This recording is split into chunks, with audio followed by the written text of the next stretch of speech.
Isältä pojalle. Willon Rappel-tarinan on jatkuttava.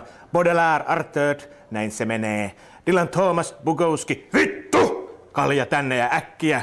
Olen nähnyt kuvani. Armomurhatkaa kärsivät, minä autan niitä, joilla on hätä. On sota-aika. Hemingway ajaa ambulanssia. Murhatkaa kaikki! Ihminen on epäonnistunut. Apina!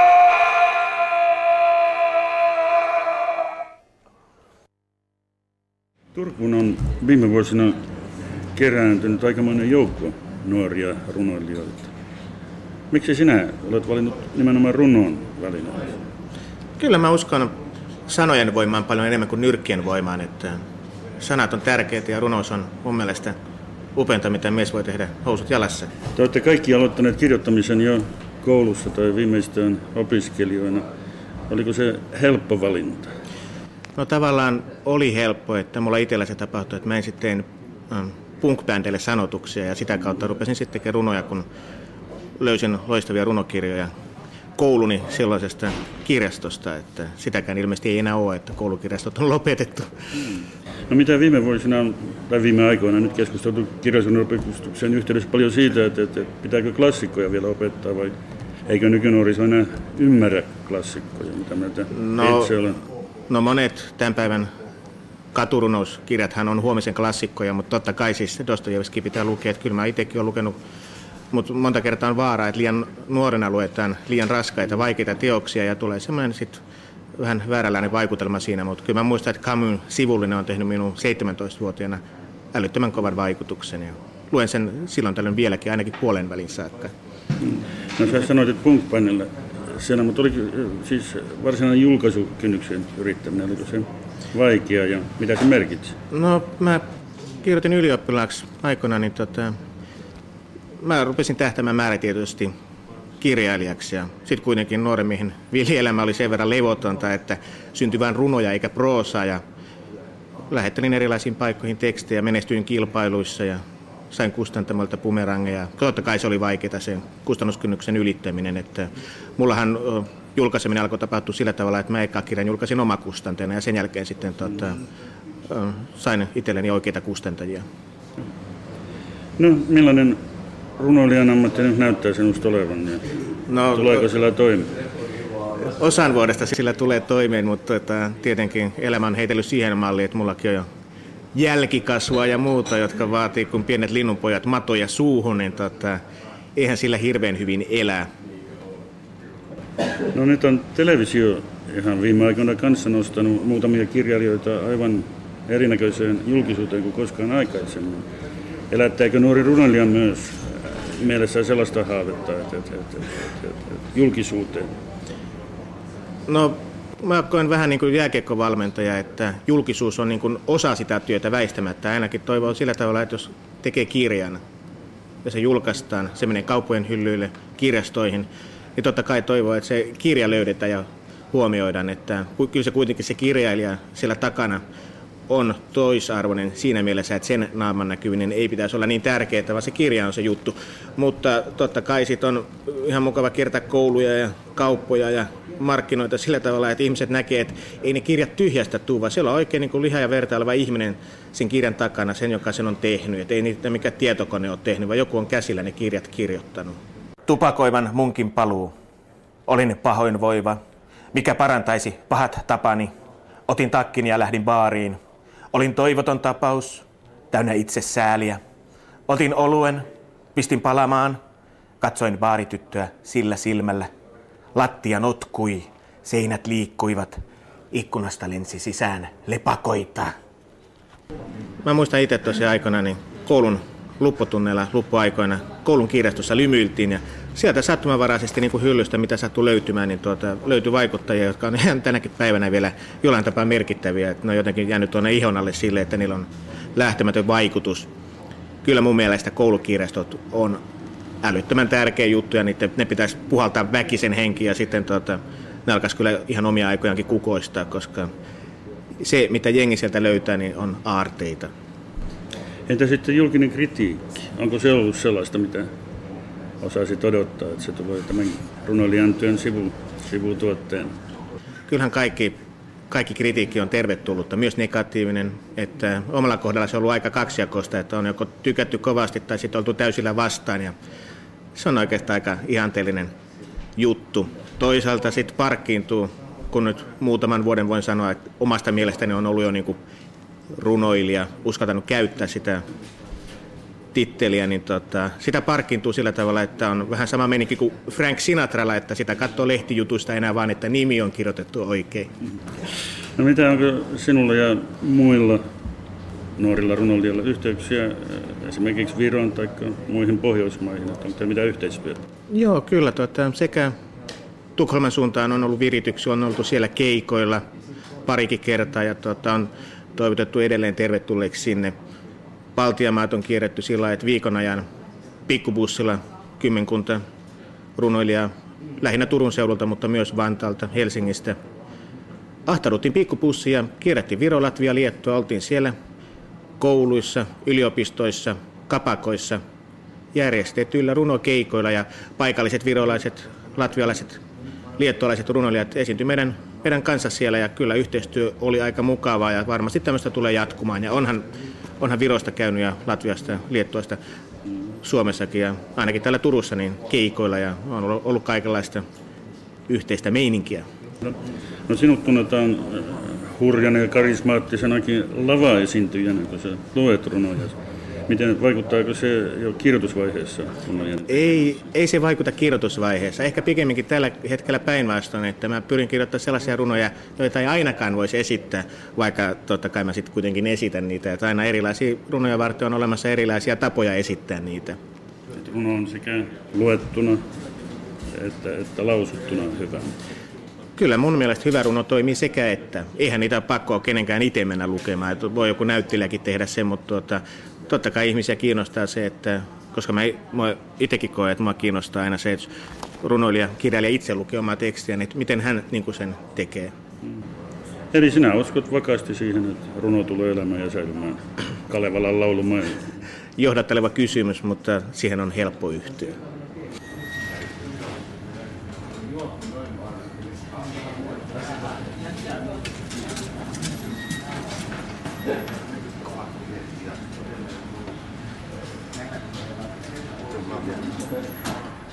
Avaruusmies. Houston, sydämeen sattuu. Houston, muistot ovat valkoisia pilviä, kusevat auringon neikerihuulille.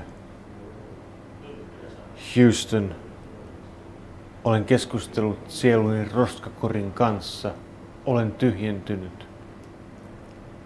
Houston, vain ruumis tanssii. Houston, ikkunassa on televisio, maailman munasoluautomaatti, kuva valon raiskatuilla reisillä. Houston, kotiin on helvetisti matkaa. Houston, On aika väläyttää katkennutta hymyä, kaivaa salaisuuksien salkku hampaiden välistä. Houston, on aika levittää paperit ihon harmaalle kiitoradalle, leikata tuulen roikkuvat hiukset. Houston, olen syönyt nimeni. Houston, oven takana on tyhjyys. Avaan sen. Miksi sinä valitsit nimenomaan runoa? No mä olen yrittänyt kirjoittaa proosaa, mutta se ei jostain syystä ole onnistunut ja mä olen myös kokenut sen sillä tavalla niin kuin omimmaksi, että runossa voi ehkä enemmän kuvata sisäisiä tuntoja tai jotain niin kuin itseään lähempänä olevaa, tai ainakin se tuntuu helpommalta runon kohdalla. Te kaikki olette sen verran nuoria, että olette aloittaneet kirjoittamisen jo koululaisena tai viimeistään opiskelijana. Oliko se helppo valinta silloin? Siinähän erottuu hänen suuresta joukosta. Mä just viime yönä, kun en saanut unta, niin mä luin vanhoja tekstejä. Mulla on niin kuin mapissa 500 sivua vanhoja runoja vuonna 1985 kirjoitettuja. Ja siellä oli niin kuin semmoisia niin kuin kommentteja, että minä olen erilainen ja kaikkea tällaista. Et ilmeisesti sitten jotenkin sitä sitten niin kuin kuitenkin tuntee olevansa niin kuin jotenkin omassa maailmassaan ja ulkopuolella. Ja kun elää omassa mielikuvituksessaan hyvin pitkälti. Mun mielestä tässä hommassa on just kysymys siitä, että luo oman maailmansa ja elää melko pitkälle niin kuin omien ajatusten ympärillä ja omien ehtojensa mukaisesti. Oliko koulun kirjallisuuden opetuksella innostava vai lannistava vaikutus? Mulla oli semmoinen onni, että mulla oli opettaja, joka oli innostunut kirjallisuudesta ja mä annoin hänelle omia runojani luettavaksi ja hän sitten laittoi niinku plussia ja miinuksia ja kommentteja sinne. Et sillä oli erittäin suuri merkitys, vaikka mun mielestä enemmän olisi voinut keskittyä kirjallisuuteen äidinkielen opetus. Hyvin vähän luettiin silloinkin, muutamia kirjoja. En tiedä mikä on nykytilanne, mutta edelleen voisi siihen panostaa, koska se on niinku tärkeintä, mitä voi olla. Niin. Oliko sinulla varsinainen julkaisukynnyksen ylittäminen sitten vaikeaa? Kyllä mä luulen, että se oli yhtä vaikeaa kuin kenelle tahansa, että kyllä siinä varmaan jokaisella se vähintään 10 vuotta menee siitä, kun aloittaa kirjoittamisen. Ja sitten, mutta sulla Tapani Kinnunen kertoi, että hän aloitti joskus punk-yhtyeelle sanoituksia tekemällä, että oliko sulla mitään sellaista yhteyttä musiikkiin tai kuvataiteeseen?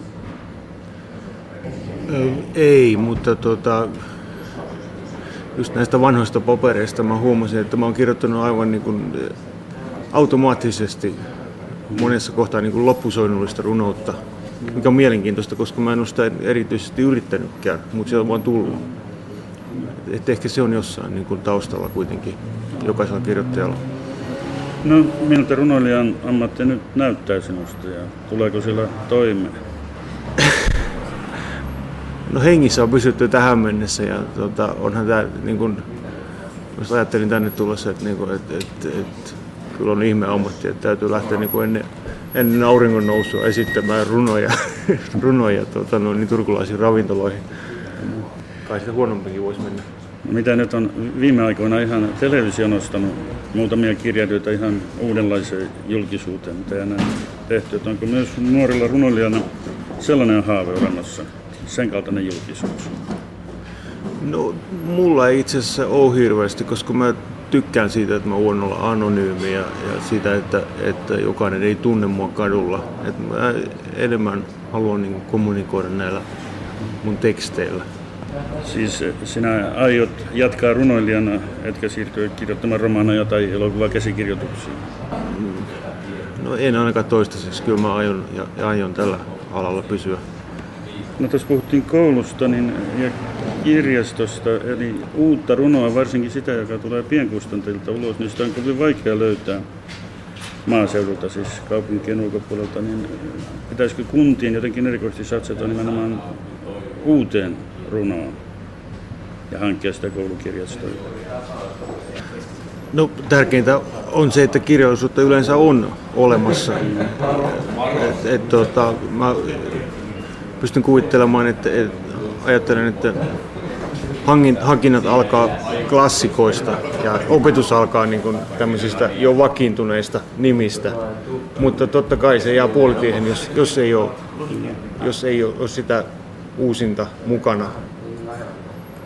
Mitä julkinen kritiikki sulla merkitsee?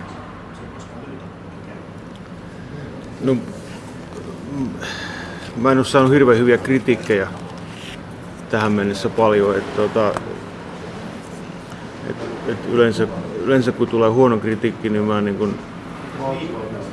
ensin mua naurattaa puoli päivää, sitten mua alkaa masentaa ja sitten mä rupean ajattelemaan, että ehkä siinä oli joku pointti, mutta kyllä se totta kai se ohjaa samalla tavalla kuin lähiympäristön mielipiteet ja kustantajan mielipiteet ja kollegojen mielipiteet ja kaikki muut. Mutta en mä sitä ota hirveän vakavasti. Mulla on ollut semmoinen suhtautuminen siihen, että mä teen oman hommani ja muut saa olla siitä mitä mieltä hyvänsä. Se ei niin kuin mua hetkauta puoleen eikä toiseen.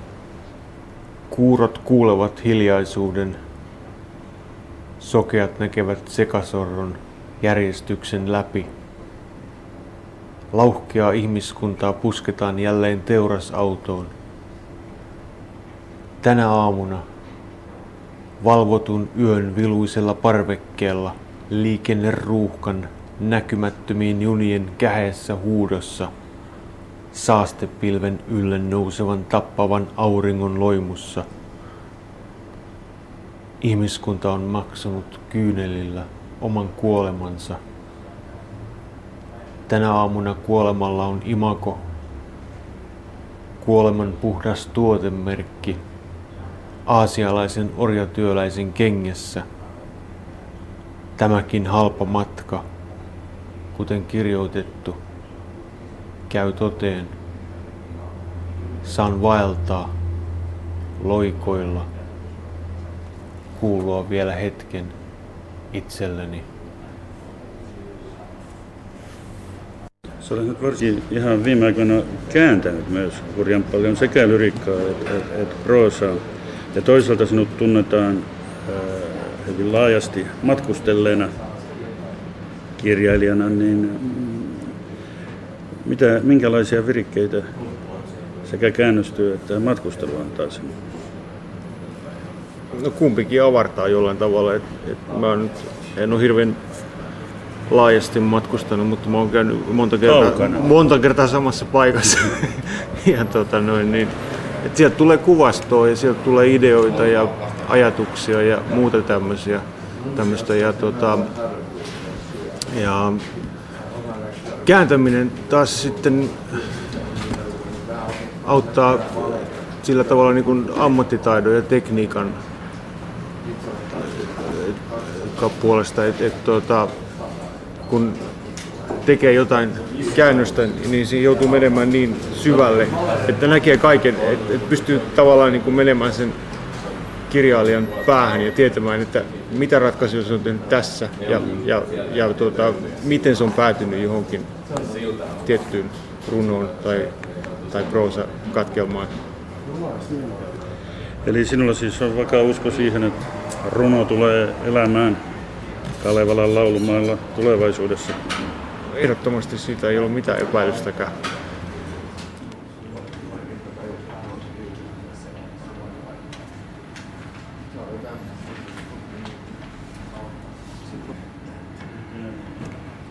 Palasit vielä kerran, et minun takieni, mitä vielä, vaikka pyysitkin nälvien lähtemään mukaasi. Erityisesti muistelit havailaista tyttöä. Hänen nimensä oli Blue, ja kobolttituulta oli hänen hellä puhalluksensakin. Istuin kanssasi sukupuolitautiklinikalla, minä tietenkin. Odotushuoneen penkit olisi mielestäsi pitänyt järjestää toisinpäin, että pelokkaat näkisivät ikkunasta kauas. Silmäkulmakuvakin pakoreitistä riittää. Pidit kädestäni kiinni kuin lapsi. Ennen pilkkasit aina minua. En ollut vapautunut ja spontaani. Uhrautuvuuteni oli kuulemma imelää. Ratkoin vain muiden ongelmia, kuin vanhaa villapaitaa puretaan. Itse asiassa mä oon oikeastaan ollut kiinnostunut proosasta ja sitten yhtäkkiä vain löytänyt itseni kirjoittamassa runoa, koska tuntui siltä, että mä en ole ehkä valmis vielä kirjoittaa proosaa. Mä olen kiinnostunut lastenkirjojen tekemisestä. Ja sitten tosiaan yllättäen huomasin, että se luontuu kauhean hyvin ja aloin kiinnostumaan siitä enemmän ja kirjoittamaan ja kokeilemaan. No te olette kaikki aloittaneet kirjoittamisen jo koulussa tai viimeistään opiskelijoina. Oliko se valinta siinä mielessä helppoa, että siinähän niin erottuu joukosta? Mä en tiedä, mä oon suurin piirtein 16-18-vuotiaana lukiolaisena aloittanut kirjoittamaan, mutta mä en ole hirveästi, siis se on ollut kauhean sellaista yksityistä, että en ole sitä sen enempää, niin kuin, tosiaan en ole kenenkään kanssa keskustellut siitä, enkä muuta ihan itsekseni vaan tehnyt. No mitä inspiroiko koulun äidinkielenopetus siihen vai lannistiko se? Ei inspiroinut kyllä mitenkään, että kyllä just ehkä enemmän oma lukeminen ja tällainen oli se, että en koe, että koulusta nyt niin hirveästi olisi sit saanut mitään. Mitä mieltä se siitä tulee, että nyt on viime aikoina hurjasti keskusteltu siitä, että pitääkö nuorille opettaa vielä klassikoita vai pitäisikö kaikki kirjat olla vain ihan uutta kirjallisuutta, että nuoret saataisiin lukemaan? Mun mielestä ilman muuta sekä että ei ne niinku sekä että ja mieluummin vielä mun mielestä, jos vaan mahdollista, niin enempi luettaisiin kirjoja. Et mun kokemus muistikuvat koulusta on, että aika vähän luettiin loppujen lopuksi ihan tuolla niinku teoksia läpi ja keskusteltiin niistä. Et sitä olisi voinut hyvin paljon enemmän, että se olisi ollut kiinnostavaa. Et sekä klassikoita että totta kai mahdollisimman paljon uutta. Ja olisi esimerkiksi täälläkin olisi tosi hienoa, jos luettaisiin enemmän paikallisia uusien kirjoittajan tekstejä. No sitten itse kun sä lähdit julkaisemaan, niin oliko se vaikea julkaisukynnyksen ylittäminen? No mulla oli sillä lailla, että mä en ihan tarkkaan muista, mä olin varmaan 18-vuotias, kun ensimmäistä kertaa sain antologiassa läpi. Se oli semmoinen heti tänään antologia. Ja sitten niin kun muutamiin paikkoihin tarjosin ja sitten sain oikeastaan aika äkkiäkin. Se oli aika yllättävää, että mä sain sitten näihin antologioihin tekstejä läpi. Mutta sitten kesti hirveän kauan. Oli semmoinen pitkä monen vuoden väli siinä, jolloin mä yritin kirjoittaa ja muuta, mutta selvästi itse huomasin sitten jossakin vaiheessa, että nyt mä alan kehittyä, että nyt tapahtuu jotain, että nyt tästä niin kuin alkaa olla aineksia kokoelmaan. Ja sitten kun mä sen lähetin sitten runokaarnakilpailuun, niin sitten taas tuli heti ihan hyvää palautetta. Että. No entäs sitten kun Tapanikin on esimerkiksi kertoi, että hän niin alkoi kirjoittamisen oikeastaan siitä, että hän sanoitti punk-yhtyeelle lauluja, niin onko sulla ollut mitään tällaista yhteyttä musiikkiin tai kuvataitoon? Musiikki on ollut koko ajan tärkeä, siis tosi tärkeä, että se on tavallaan kyllä kulkenut sen kirjoittamisen rinnalla ja edelleenkin totta kai, että jotenkin sen kirjoittamiseen liittyy musiikin kuuntelu ja sanotusten kuuntelu, että niitä ei voi oikeastaan kyllä erottaa toisistaan, mutta mulla ei ole mitään, mä en ole tehnyt sanotuksia enkä mitään sellaista, että ei kyllä ole semmoista musiikkitaustaa, että olisi mihinkään bändiin tehnyt tai bändille tekstejä tai muuta. No miltä nyt runoilijan ammatti näyttää sinusta ja tuleeko sillä toimia? No mä en ole ehkä tosiaan ajatellutkaan sitä ammattina mitenkään sillä lailla, että sitä pitää vaan tehdä kunnianhimoisesti ja jatkaa sitä ja kirjoittaa, mutta että kyllä se on siinä sivussa sit kulkee, että en ajattele ammattina sitä.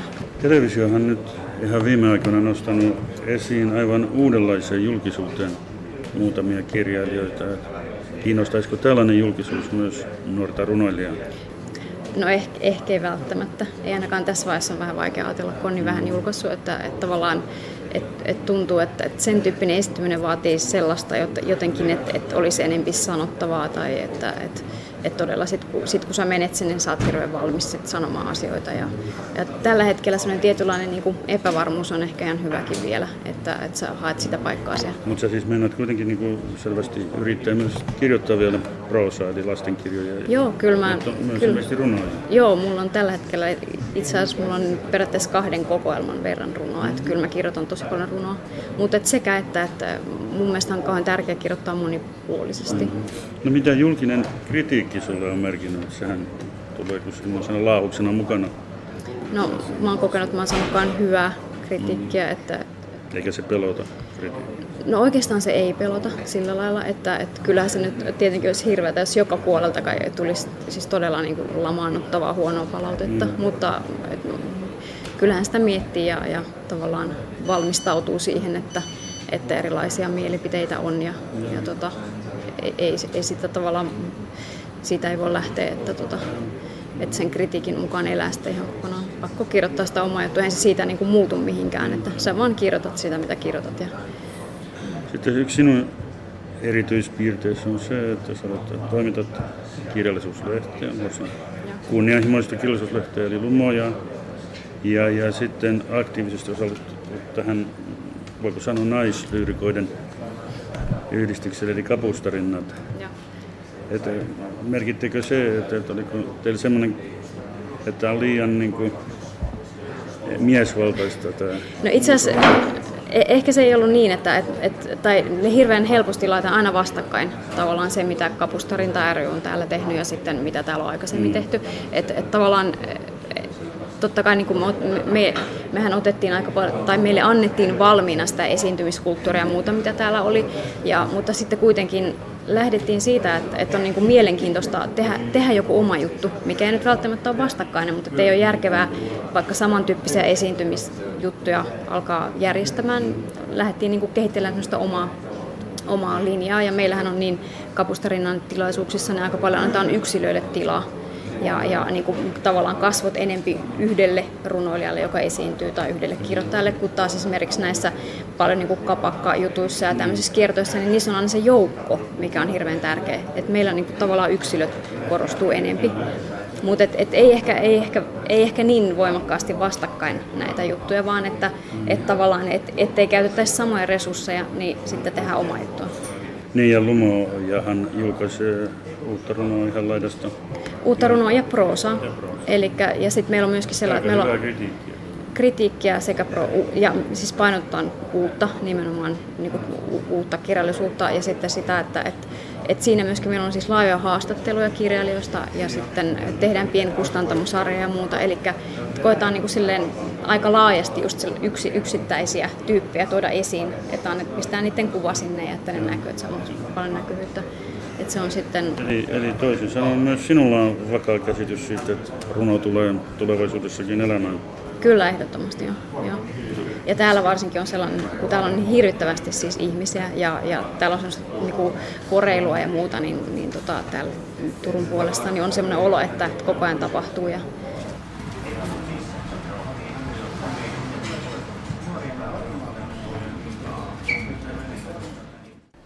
Me osasimme olla 50 vuotta hiljaa ja olisimme kernaasti olleet 1000 lisää. Gorban piti tulla kertomaan Suomen olevan itsenäinen tasavalta ja Putinin, että koittaa aika sotia yhdessä muslimeja vastaan. Ja viikon päästä siitä suurimmat kirkot romahtivat Allahille Nueva Yorkissa. Ihailemme brysseliläisten vapaamuurarien rituaaleja. Hämmennymme, kun latvialainen teini tunnustaa häpeävänsä esi-isiään ja ylistää suomalaisia hyviksi ampujiksi. Puolitanko liputamme osuman saanutta dollaria? Henkisyytemme korkein aste on uskoa ufoihin. 4% nuorista on mielenterveysongelmia. Kaadamme kossua kuhmuisiin mukeihin, kuuntelemme Sibeliusta sonista. Menemme etelään huutaen ylemmyyttämme kuin ruotsalaiset Åboon tai Helsingforsiin.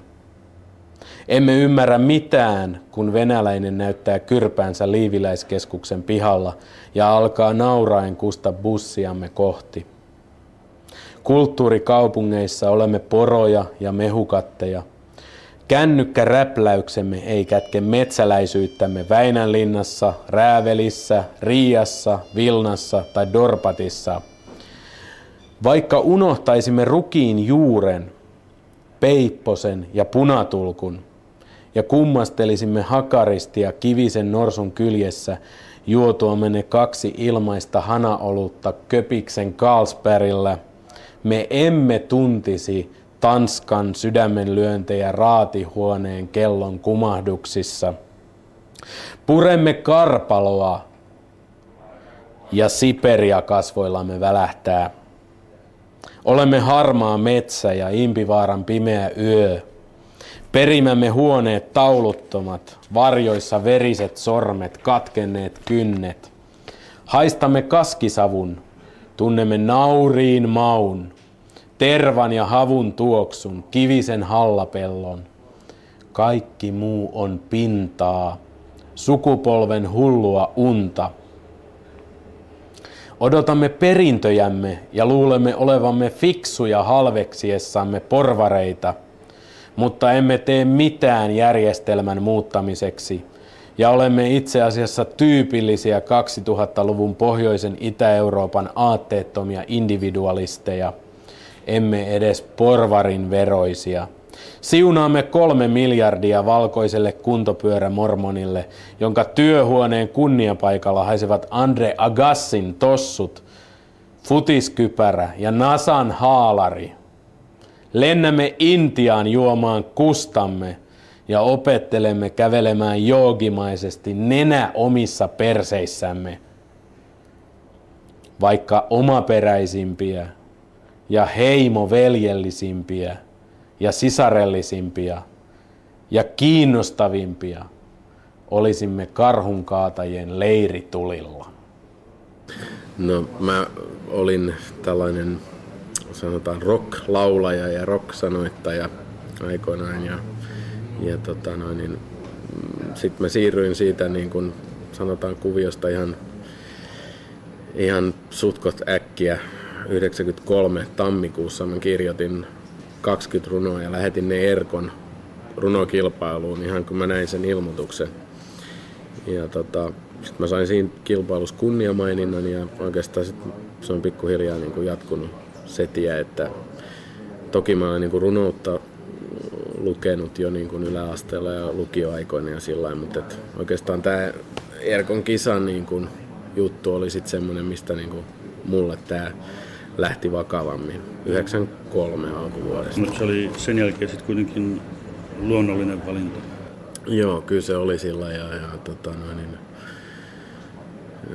no kyllä mä oon kokenut ja nimenomaan niin kuin just runouden sillä itselleni niin kuin omaksi ja sittemmin sinänsä, koska olen tosiaan kustantajana myöskin toiminut, niin oikeastaan tässä viime vuosina niin en mä ole voinut edes haaveilla siitä, että mä kirjoittaisin jotain romaania tai jotain, että mulla ei yksinkertaisesti aikakaan riitä siihen. No mitä, jos ajatellaan koulun kirjallisuuden opetusta, niin oliko se innostava vai lannistava tekijä?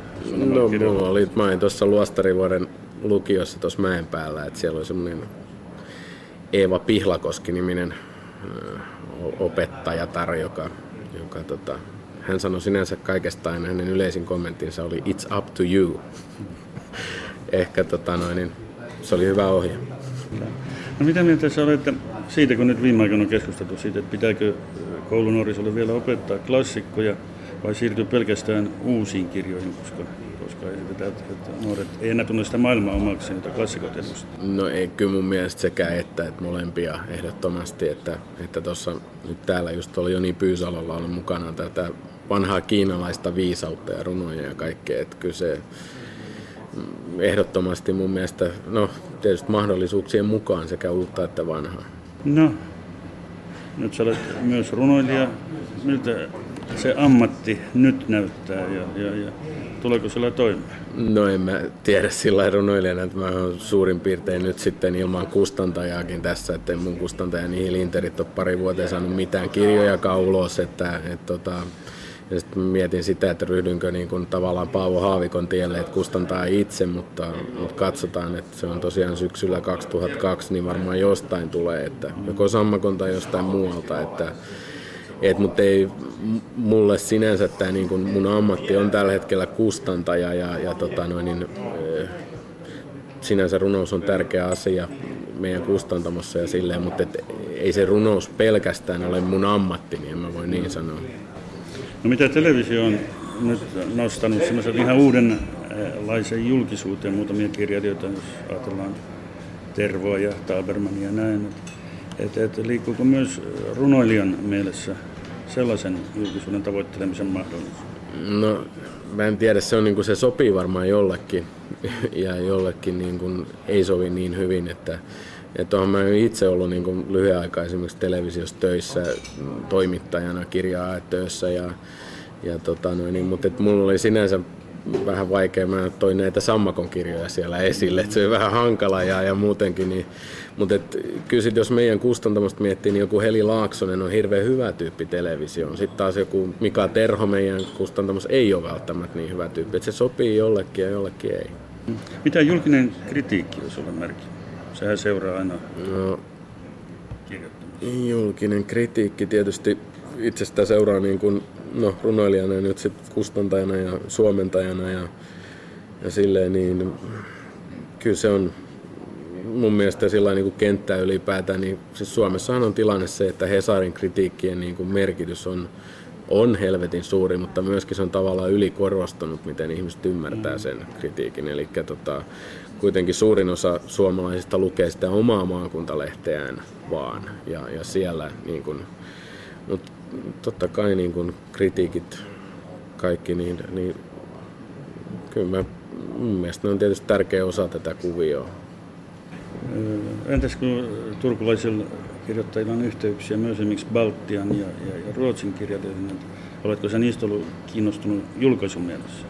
No kyllä mä oon ollut kiinnostunut ja myöskin proosapuolella, että mun mielestä nyt on hieno kirjailija tämmöinen Kaur Kender, josta oltiin kiinnostuneita, mutta Södikka sitten sen ehti napata ja kyllä me koko ajan tarkkaillaan myös Baltiaa ja tavallaan mun mielestä niin kun nyt kun vuodet kuluu tässä, niin tavallaan Suomenlahden yli ja sillä niin se kynnys, mä uskoisin, että siellä niin kuin tämmöiset sanotaan parikymppiset ihmiset ja sitten suomalaiset parikymppiset, niin ehkä se ajatusmaailma alkaa pikkuhiljaa niin kuin lähentyä ja tavallaan kokemusmaailma, kun me eletään tässä kuitenkin tavallaan amerikkalaisuuden ylivallassa siellä ja täällä, niin, niin tavallaan meidän niin kuin kokemusmaailma alkaa lähentyä ja sitä kautta ehkä niin voitaisiin saada tänne Suomeenkin kirjailijoita sieltä, jotka olisi suosittuja myös täällä. No jos vielä ajatellaan tätä kustantamista, niin yleensähän pienelle kustantajalle kirjojen jakelu on se kaikkein vaikein asia, kaikkein työläin asia. Jos ajatellaan uutta tekniikkaa, kuvitteletko se, että nuoriso nyt löytäisi internetin kirjojen ostokanava? No, tällä hetkellä tuorein esimerkki on tämä Meteori, joka he menivät konkurssiin tässä. Heillä oli tämmöinen nettikirjakauppa. Suomessa on nyt sitten tämä bol.com, joka jatkaa sitä toimintaa. Se on niin kuin, tavallaan nekin mahdollisuudet, niin niistä tavallaan luultiin kyllä liikaa. Mutta kyllä mä pidän tärkeänä meille niin kuin esimerkiksi sammakko.comin kautta, että meillä on niin kuin kustantamossa on omat kotisivut ja sitä kautta esitellään meidän runoilijoita ja päivitetään heistä juttuja. Ja sitten ihmiset saa tietoa meidän runoilijoista esimerkiksi sieltä ja sitten voivat ostaa kirjoja tai lainata kirjoja. Että kyllä mä pidän sitä ihan tärkeänä kanavana myöskin ja tärkeänä sillä tavalla, että nämä meidän runoilijat esimerkiksi voi siellä suoraan puhua lukijoille ja tavallaan heille voi lähettää palautetta ja silleen. No mutta joka tapauksessa sulla on vakaa usko siihen, että myös kaikkein vähälevikkisin kirjallisuus tulee tulevaisuudessa elämään. No uskoisin ja tosiaan nykyään kirjapainotekniikkaa sillain, niin onhan meillä tavallaan nimikkeitä tulee ihan hirveät määrät, mutta tietysti se niin kuin tavallaan sit se on hyvin vaikea pienkustantajille ja sanotaan, me ollaan nyt oltu joitain vuosia mukana, mutta monille se, että saada sitä omaa kirjansa, että jossain edes se huomattaisiin, niin se on nykyäänkin kuitenkin hyvin vaikeaa, että jos ei ole varaa mainostaa ja ei ole suhteita niin silleen, niin se on aika vaikea saada, vaikka olisi hyväkin kirja, niin siinä on kova työ, mutta toisaalta sitten taas jokainen, joka lähtee nyt kustantajaksi esimerkiksi, niin se on sitten ymmärrettävä, että se on vuosien homma, jos sä haluat pärjätä siinä ja silti voi olla, että ei pärjää.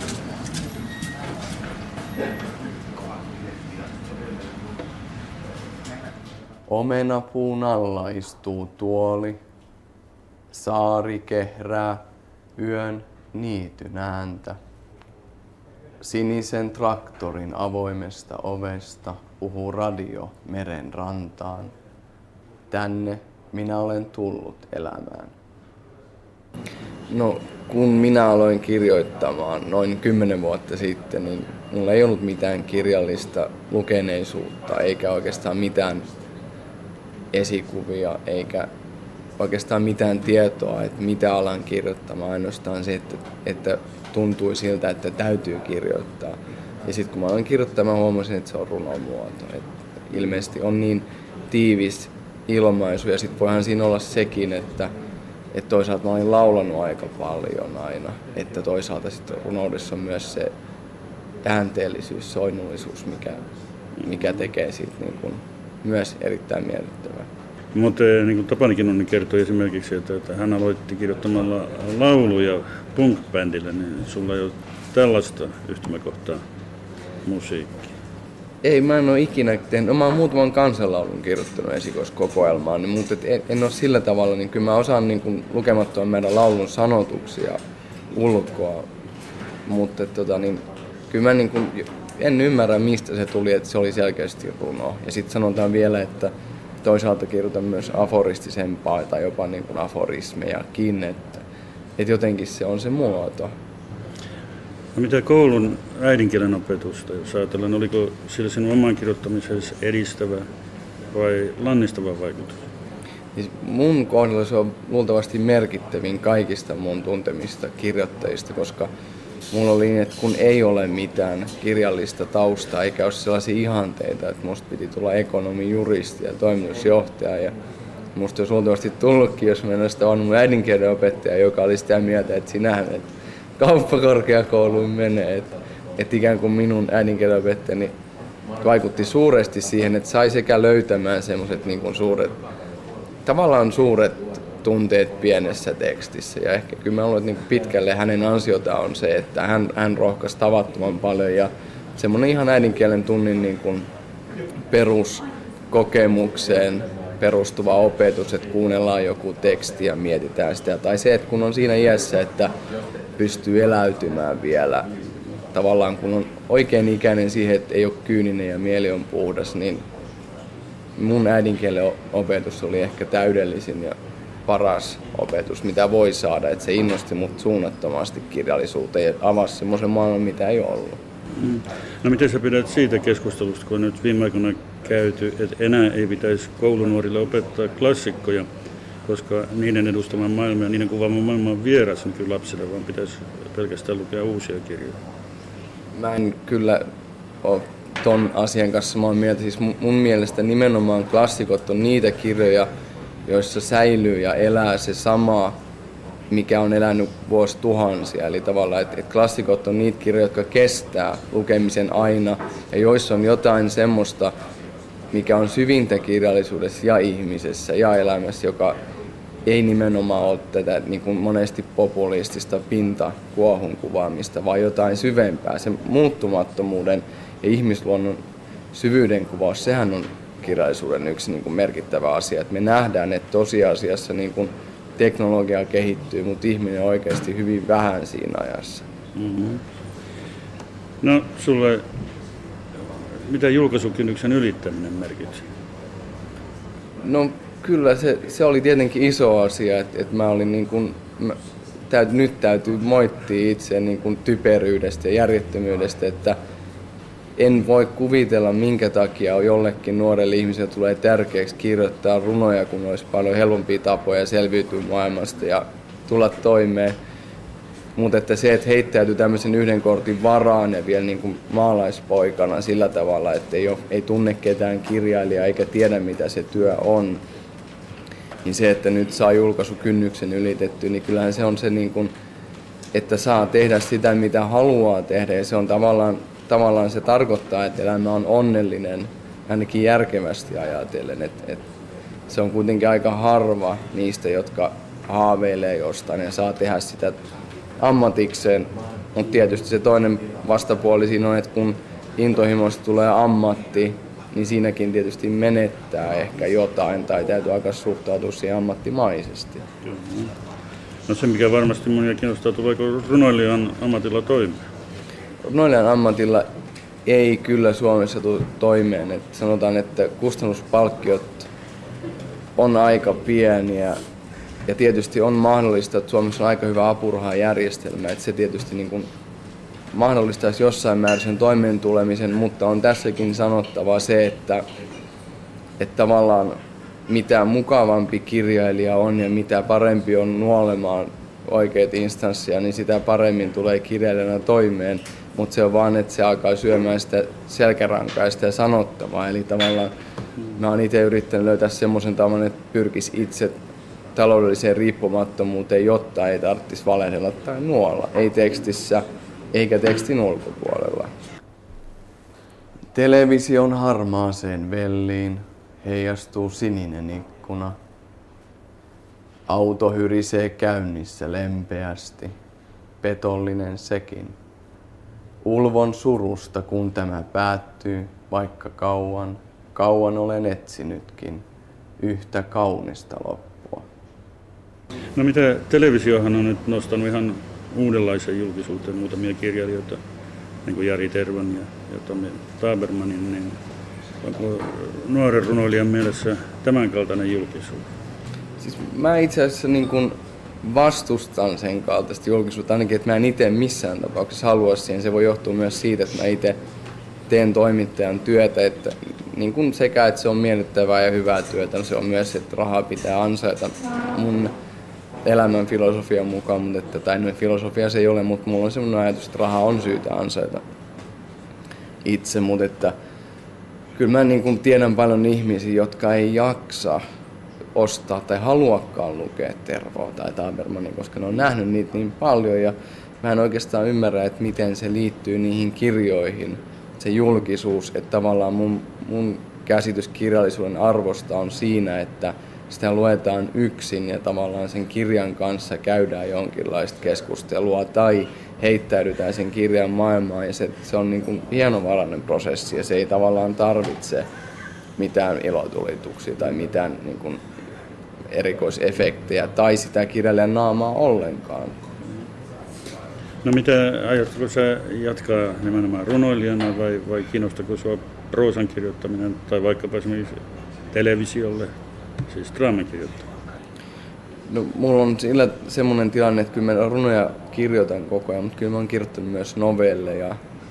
Ja mä huomaan, että novelli menee sillä samalla perustunteella kuin runo, mutta sitten jos pitää tehdä jotain pidempään draamallista, sit mä en ole ihan varma, että kyllä me yhtä niin kuin kuunnelmaa on suunniteltu. Mutta mä luulen, että mä opettelen nyt tätä runoa ja seuraavaksi mä opettelen novellit ja sitten mä katson, että riittää mun taito tai taipumus tai luontumus siihen, että tulee pidempään juonellista. Mutta mun mielestä siis ei ole syytä sulkea itseltään pois sitä, että voisi tehdä kaikkea. Mitä parempi, siis sitä parempi se on, mitä useampaa lajia osaa tehdä. Kunhan se ei vaan sit tule itse tarkoitukseen, se eri lajien kokeileminen tai se, että alkaa tekemään myös niitä, jos se ei ole hyvä. No mitä kirjoittamista aina seuraava julkinen kritiikki on sillä merkinnyt? No siis, kyllä mä olen lukenut ne kritiikit, tai siis sanon, että mä oon lukenut ehkä kaikki kritiikit, mitä mä oon käsin saanut, niitä on ehkä 4 ja mulla on toimitettu ehkä 2. Että kyllähän se niin kuin mun kohdalla, mä oon saanut hyviä kritiikkejä tästä esikoiskirjasta, onhan se niin kuin mukavampi saada hyvät kuin huonot kritiikit.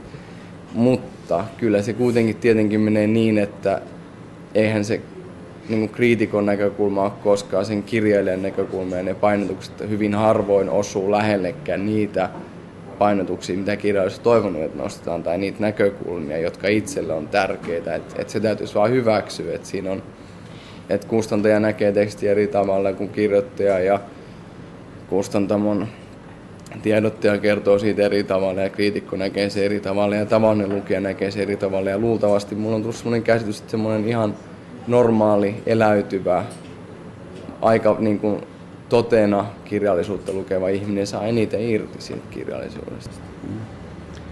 No, uuden runon yksi ongelma on tietenkin saatavuus. Et jos maaseudulta löytää kirjakaupassa, että hyvin harvoin löytää syksyn uusia runokirjoja.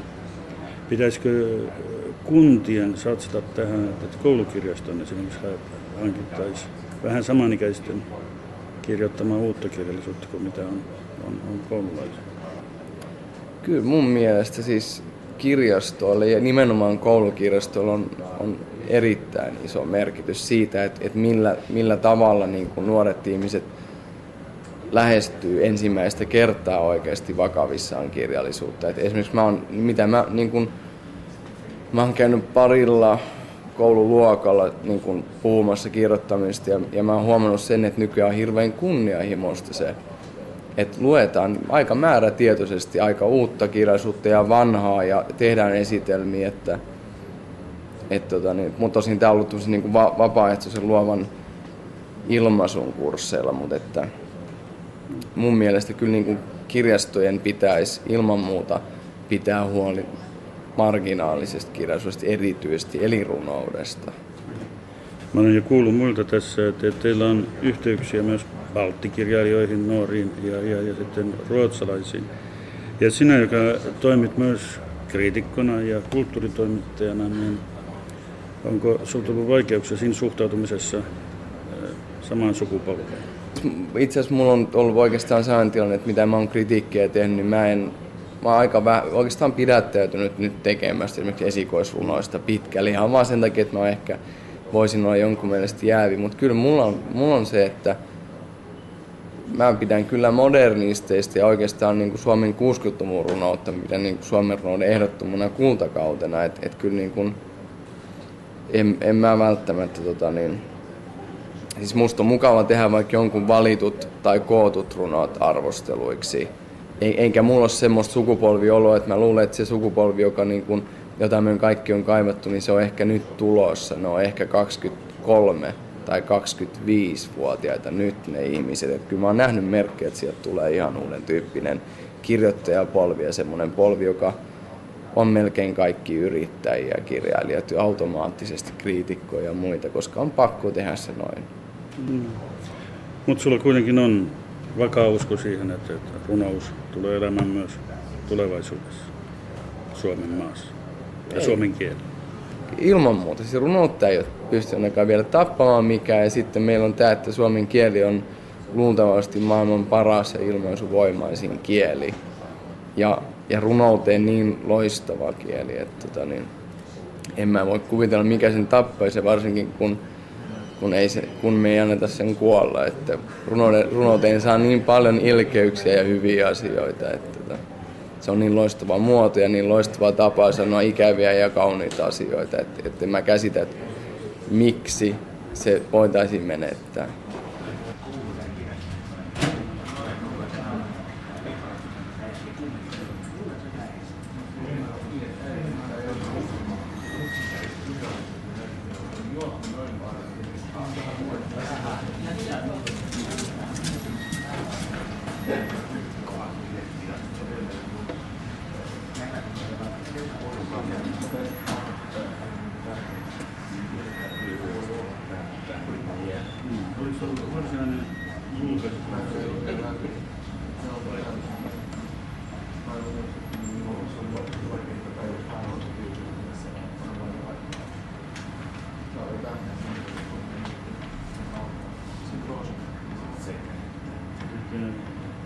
Sulla tapana kun on keskusteltu, että on aloittu